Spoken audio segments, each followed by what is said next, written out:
কৃষ্ণ আমি পুনরুদ্ধার গুরুকুলের ছাত্র। আমি এখানে অনেক ভালো শিখতেছি, আমার মা বাবা অনেক আশা করে পাঠাইছে, কিন্তু আমাকে এখানে কোনো কুসংস্কার শেখাচ্ছে। দিনের পর দিন বেড়াইতে সেবা করায়, আর রাত্রে হলে বরফটাকে ম্যাচ করায়, কি বলে আমাদেরকে ব্রহ্মতি দেব এরকম খারাপ কাজ করায়। একে দুটো করে গেলে আমাদেরকে জড়িয়ে ধরে তখন ল্যাংটা করে লিঙ্গটা আমার ভিতরে প্রবেশ করায়, কি বলে বীর্যগুলো যদি আমার ভিতরে ঢুকাই, তাহলে আমার বলে ওনার মতো ক্ষমতাশীল হতে পারবো, লিঙ্গটা আমাকে ভিতরে ঢুকাই দিত। তারপর অনেক খারাপ কাজ করতো আমার জন্য, কিছু খারাপ লাগতো এগুলো। আমার ওনার লিঙ্গটা আমাকে ভিতরে ঢুকাই দিত, আমি কষ্ট পেতাম অনেক। আমার রিসেন্টলি ঢুকাই দিত, কিন্তু আমার অনেক কষ্ট পেতাম। আমাকে এরকম ইয়াতে মুক্ত করুন, খারাপ কাজ মুক্ত করুন। হরে কৃষ্ণ। হরে কৃষ্ণ। তুমি কেমন আছো? আমি ভালো আছি। তোমার নাম কি? অর্পন্দর। আচ্ছা, তুমি সাম্প্রতিক আমাদের একজন ইসকন চট্টগ্রামের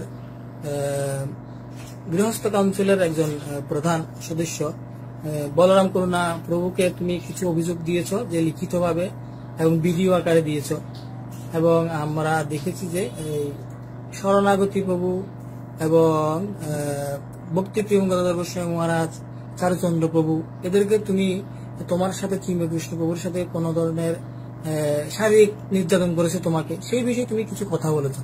হ্যাঁ, আমি তোমাকে কিছু প্রশ্ন করব, তুমি সত্য সত্য কথাগুলো বলবা, ঠিক আছে? তুমি কি শারীরিক ভাবে সুস্থ আছো? হ্যাঁ। মানসিক ভাবে সুস্থ আছো? হ্যাঁ। আচ্ছা, তুমি গুরুকুলে কখন থেকে জয়েন করেছো? 2017। 2017 নাকি 16? 17। আচ্ছা আচ্ছা আচ্ছা। তো চিন্ময়কৃষ্ণ আসলে অ্যাকচুয়ালি ঘটনাগুলো আমাকে বলো তো, যে চিন্ময়কৃষ্ণ বাবু তো একজন ব্রহ্মচারী এবং পুনরুদ্ধামের অধ্যক্ষ, তোমার সাথে কি ঘটনা হয়েছে? আমাকে মানে রুমের মধ্যে মেসেজ করতে নিয়ে যেত, নিয়ে গিয়ে মানে যে কাজ সমকামিতা বলে সেটা করে। তো সমকামিতা মানে কি? এটা কি ধরনের মানে যৌন কাজ বলে। কিভাবে করতো? বলতো যে এদিকে এটা চুমুনে তোমাকে কি তোমার সাথে কি এই, অর্থাৎ আমি তোমাকে সরাসরি বলি, যেহেতু তোমার বয়স কত এখন? 16 বছর। হ্যাঁ, তো তোমার সাথে প্রথমে কখন, একদম প্রথম কোন দিন বা কত মাস আগে এই ঘটনাটা ঘটেছে? 2 মাস আগে। মানে পুনরুদ্ধাম থেকে বের হওয়ার 2 মাস আগে। হ্যাঁ।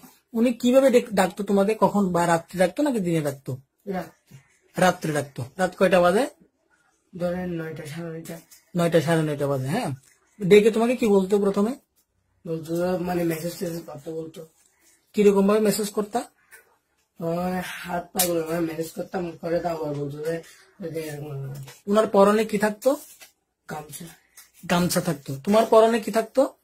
আমার পরনে কাপড় ছিল, ধুতি কাপড়, অর্থাৎ এই তোমাদের গুরুকুলের ড্রেসটা থাকতো। আচ্ছা আচ্ছা। তো তখন তোমাকে কিভাবে মেসেজ করতে বলতো? না এমনি বলতো, হাত পা গুলো কামড়াচ্ছে, ম্যারেজ করতে বলতো। তারপর বলতো যে এদিকে হলে আমার এই শপথ কর বলতো। কি ধরে? শপথ করে কি বলতো? শপথ করে কি বলতো? হচ্ছে আমার সাথে এগুলো করতে হতো, এগুলো কাউকে বলবি না। এগুলো মানে কোনগুলো? কি করতো? মানে যে খারাপ কাজগুলো করতো সেগুলো কাউকে যেন না বলতো। আচ্ছা আচ্ছা। খারাপ কাজগুলো কি তুমি কি ওকে করতা নাকি ও তোমাকে করতো? ও আমাকে করতো। তোমাকে করতো না? মানে তোমার সাথে কতবার হয়েছে এরকম? আমার সাথে 2 বার হয়েছে। 2 বার হয়েছে না? আচ্ছা, যদি তোমাকে যদি উপর থেকে বলা হয় যে এই শারীরিক সম্পর্কটা করলে ডিএনএ টেস্ট দিতে হয় যা প্রমাণস্বরূপ, হ্যাঁ, তুমি কি ডিএনএ টেস্ট দিতে প্রস্তুত আছো? হ্যাঁ। আচ্ছা আচ্ছা, ঠিক আছে। আর একটা বিষয় হচ্ছে, এখন তুমি বলবা যে কখনো তুমি কি ওকে করেছো, বা তোমার জননেন্দ্রিয়ের মধ্যে মানে অর্থাৎ ধরেছে কখনো? হ্যাঁ হ্যাঁ হ্যাঁ হ্যাঁ। আচ্ছা ঠিক আছে। আচ্ছা, তোমার সাথে এই যে এই অবৈধ কর্মগুলো ঘটেছে, তুমি কি আর স্থানীয় কোনো ভক্তদেরকে জানিয়েছ? হ্যাঁ, আমি জানিয়েছিলাম তিরুপতিকে। আচ্ছা আচ্ছা আচ্ছা, তিরুপতি প্রভুকে জানিয়েছ, অর্থাৎ তিরুপতি প্রভু তখন পুণ্যধামে ছিল। ধামে ছিল তখন তিরুপতি প্রভু কি বলেছে তোমাদেরকে? বলছো এগুলো আমি জানি না, আমি এরকম শুনি না। তারপর অনেকদিন ধরে এরকম বলতেছে উনি আমাকে বলতেছে সত্যি এগুলো কিভাবে জানাচ্ছে। আমি একবার মানে শিবভূতার কথা বলতেছে একটুর মধ্যে শুনেছিলাম। আচ্ছা আচ্ছা, পরবর্তীতে তোমরা কোথায় গিয়েছো? রংপুর চলে গিয়েছে। হ্যাঁ। মহারাজকে সমস্ত কিছু বলেছো? হ্যাঁ আমাকে যে কথাটা বলছো সেম কথাটা কি মহারাজকে বলেছো? হ্যাঁ।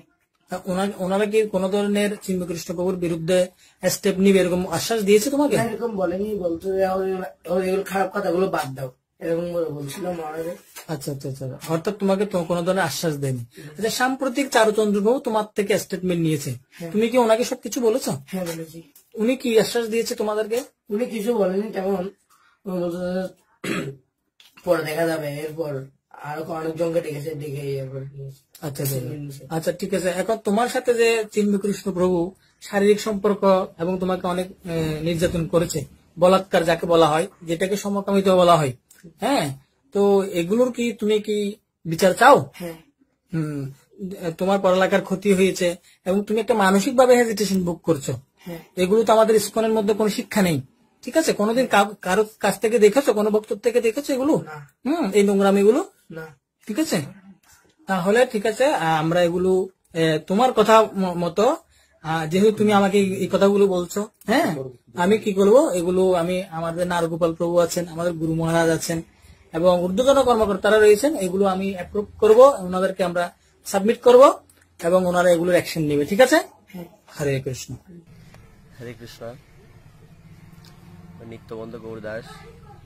আমি প্রায় অনেকদিন যাবৎ, প্রায় 8-9 বছর যাবৎ পুণ্ডরিক ধামে অবস্থানরত।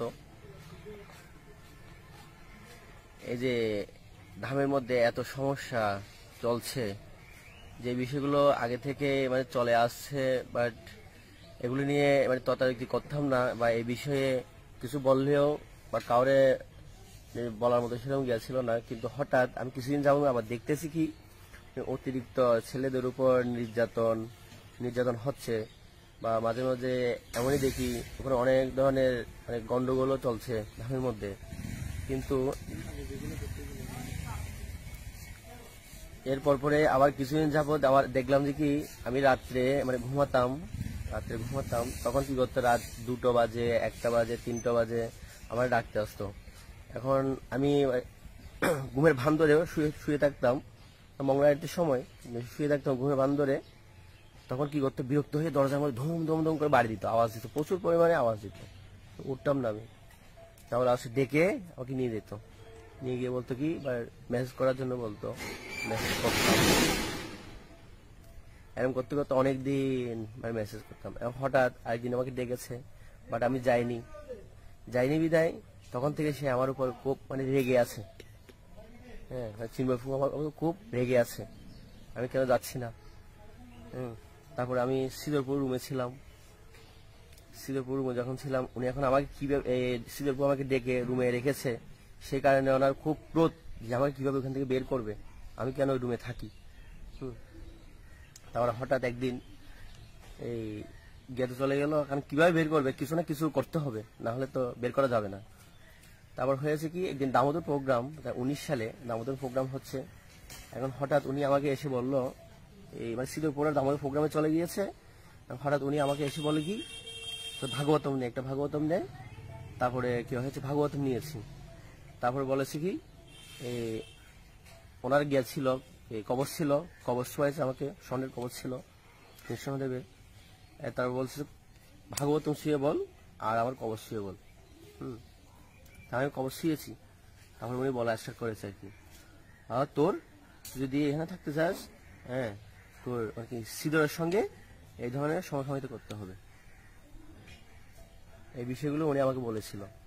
এখন উনি আমাকে প্রতিদিন জিজ্ঞেস করতো, আমার মঙ্গল আরতিতে গামছা পরে উনি কোথায় চলে যেত, আমি তো মঙ্গল আরতি দিতাম শিব মন্দিরে সেবা করতাম, ওইখানে চলে যেত মঙ্গল আরতিতে, গামছা পরে ওইখানে চলে যাচ্ছে আমাকে জিজ্ঞেস করার জন্য, হ্যাঁ, কি হয়েছে, কাজ কি হয়েছে, হ্যাঁ, এই ধরনের বিষয়গুলো উনি আমাকে সবসময় বলতো।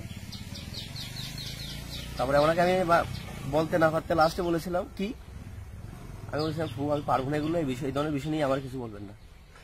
তাও আমার বিরক্ত করতো। এরপর পরে দেখি নতুন একটা নতুন বিল্ডিং হয়েছে, ওই বিল্ডিং উনি চলে গিয়েছে। কারণ উনি চলে যাওয়ার পরে কি হয়েছে, শ্রীধরপুর পদ্মা ভবনে রয়ে গেছে, পুরোনো যে জায়গাটা ছিল ওই জায়গাতে রয়ে গেছে। এখন ওনাকে নিয়ে গেছে কোথায়, ওই লং বিল্ডিং এ বা আমার থেকে দূরত্ব রাখার জন্য। এরপর পরে প্রায় উনি যখন এখানে চলে গিয়েছে আমি আর বিল্ডিং এ যাইনি কখনো। আর পরবর্তীতে একদিন আমি অসুস্থ হয়েছিলাম, অসুস্থ হওয়ার পরে তারপরে এখানে গিয়েছি। এরপর পরে তাও উনি আমাকে ডাকতো ম্যাচ করার জন্য, ম্যাচ করার জন্য ডাকতো, তখন আমি যেতাম না। এরপর পরে উনি আমার খুব ক্রোধ, বা আমার সাথে কথা বলতো না। হ্যাঁ, তারপরে এক ভক্তকে তারপরে আমাকে ঠেস মারামারি করতো, অনেক ধরনের ঠেস দিত। তারপরে এরপর পরে ওনার সাথে আমার খুব ভালো একটা ঘনিষ্ঠ ছিল না, বা ওনার সাথে কথা হতো না। এরপর পরে আমি কিছুদিন যাবত রাধাষ্টমীর আগেই আমার মন মানসিকতা একটু ভালো ছিল না, খুব খারাপ হয়ে গেছে। কারণ ওনাদের এই ধরনের বিষয়গুলো নিয়ে, খুব খারাপ ধরনের চরিত্র, এই বিষয়গুলো নিয়ে মানে দেখতে শুনতে, মানে দেখে শুনতে শুনতে কি হয়ে গেছে, মাথা মানে পুরো কষ্ট হয়ে গিয়েছে। আবার কি হয়েছে, আমি বলেছিলাম কি আমি এখান থেকে চলে যাব। তারপরে আমি বলছিলাম রাধা অষ্টমীর পরেই চলে যাব, এরকম বলে রাধা অষ্টমী গেল। এরপর আমি ধামে ছিলাম। এর মধ্যেই দেখি অনেক ধরনের সমস্যা, এই যে গুরুকুলের বাচ্চাদের উপর যে নির্যাতনগুলো হচ্ছে, হ্যাঁ জঘন্যতম অপরাধ কিন্তু এগুলো সমস্যাগুলো। এই যে গুরুকুলের এতগুলো ছেলে বা নিউ নিউ ছেলে, অনেক ছোট ছোট ছেলে, এদের উপরে যে এত ধরনের নির্যাতনগুলো হচ্ছে, হ্যাঁ এগুলো ধামের কোনো একটা ভক্ত লক্ষ্য করলেও কিন্তু এরা কি করে না, হ্যাঁ এগুলোর উপর কোনো জোর দেয় না, ওরা চেয়ে থাকে। কারণ ধামের মধ্যে যে ভক্তগুলো আছে সেগুলো হচ্ছে পদের লালসায় সবাই ওরা মোহিত হয়ে গেছে, ওদেরকে পদ দিবে, হ্যাঁ একজনকে প্রেসিডেন্ট বানাবে, একে সেক্রেটারি বানাবে ধামের, হ্যাঁ সবাই এই বিষয়গুলোর প্রতি কি হয়ে গেছে, মোহিত হয়ে গেছে। এই কারণে এই ছোট ছোট বাচ্চাদের উপর এত নির্যাতন চলতেছে। হ্যাঁ ওরা কোনোই কিছুই বলে না। এই যে ছোট ছোট বাচ্চাদের উপর কি হয়েছে, বাচ্চাগুলো ধামে দিয়েছে কি জন্য, লেখাপড়া করার জন্য।